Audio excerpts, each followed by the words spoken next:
El consultori Vallès té com dues etapes o tres etapes. L'inici de la primera etapa comença el 1860 i pico, quan el primer metge vallès es treu la carrera de Medicina. És el primer metge vallès. Són 5 generacions seguides visitant el mateix centre. I què passa? Doncs al finals del segle XIX, 1895-96, entre Antoni Vallès Fuster i el Candi Vallès Coc, que era el seu fill, van comprar la Casa Vallès. A la Casa Vallès sempre han visitat 2 generacions seguides, pare i fill, i aquests dos el que van fer va ser comprar la casa i adequar-la a consultori mèdic i vivenda. Llavors, tots els hereus de la família han set metges. Això a vegades passava. Sempre visitaven pare i fill, pare i fill. El pare passava al primer pis i el fill es quedava al segon pis. Això va anar passant entre l'Antoni Vallès Fuster, Candi Vallès Coc, Antoni Vallès Vayreda, Antoni Vallès de Luna, el meu germà Antoni Vallès Genís, i ara n'estem esperant la propera generació, que es diu Iker Elosua, que acaba aquest any. Vol dir que anem bé, en aquest sentit anem bé. Cap als anys 90, concretament el 1990, hi va haver el segon pas del consultori. Va ser quan va començar la part empresarial del consultori Vallès. Fins a aquest moment només hi van visitar metges vallès, però el 1990 es comencen a incorporar metges que venien a Vic, el nou Consorci Hospitalari de Vic. En aquell moment hi va haver molta incorporació de metges joves. Per determinades circumstàncies el consultori va quedar buit i en Jaume Riba, que ja era un col·laborador del meu pare en aquell moment, va tenir la idea també que poguessin venir companys seus de l'hospital a passar visita. Així va ser com van venir els 4 primers metges, que són el nucli inicial del consultori empresarial, el doctor Jaume Riba, Joan Brugués, Raimon Sant Martí i Adrià Arboix, són els que conformen l'actual logo. O sigui, us heu donat compte que sembla com una creu. Els 4 del voltant són els primers metges al voltant del doctor Vallès de Luna, que era el que començava el repte empresarial. Si això comença el 1990, jo m'incorporo al setembre del 90. O sigui que ara fa 30 anys que estem portant tot aquest projecte i tirant endavant el consultori.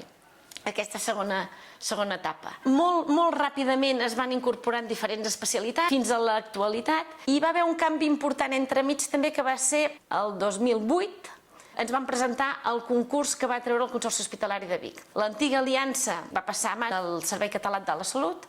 El Servei Català de la Salut li va dir en aquell moment al doctor Toni Anglada, el gerent del Consorci Hospitalari, que havia de gestionar tot això, i el que va fer el Consorci Hospitalari va fer un concurs públic per gestionar els espais i serveis amb consulta externa, bàsicament. Ens vam presentar, vam guanyar el concurs, i a partir de l'abril del 2009 instal·lem a la Clínica de Vic per portar tota la consulta externa de la Clínica de Vic. Ara ja fa uns anys hem anat canviant i hem anat actualitzant sobretot tota l'estructura que hi havia. Era part de la nostra feina, a part de dotar de bons metges i d'anar fent també el relleu generacional, era canviar una mica l'estructura i modernitzar la clínica. Jo penso que ha anat bé, que estem contents de com estem, i vaja, aquests han estat els principals punts, les principals fases del consultori fins a arribar aquí.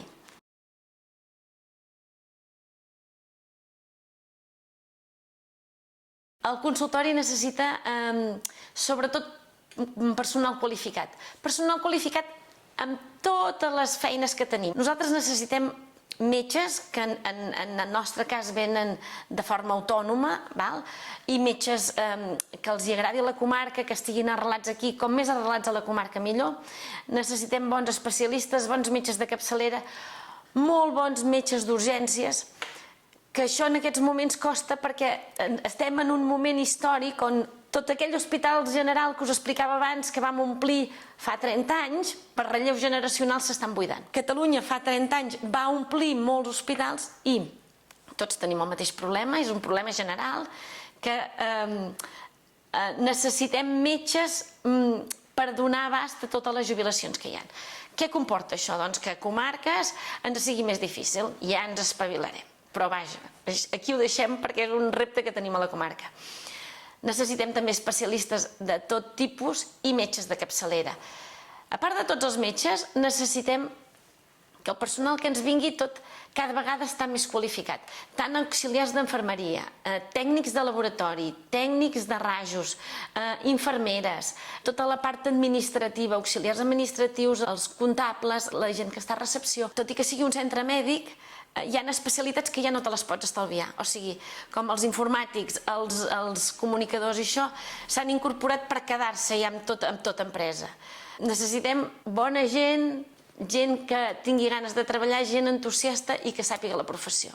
El Consultori Vallès necessita, sobretot, que la comarca tingui una xarxa d'infraestructures de comunicació pública important. O sigui, hi ha molt treballador de la comarca que viu als pobles i que viu al voltant i necessita arribar a Vic. Això vol dir que necessitem una xarxa d'autobusos que funcioni, uns trens de rodalies que funcionin i uns aparcaments a l'arribada a Vic.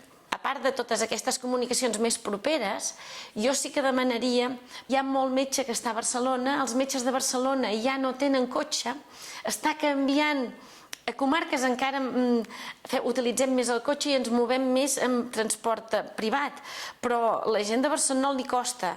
Llavors, ens donem compte que molts professionals que tenen que venir de Barcelona no poden arribar perquè tenen que venir amb cotxe i el transport públic no és suficient.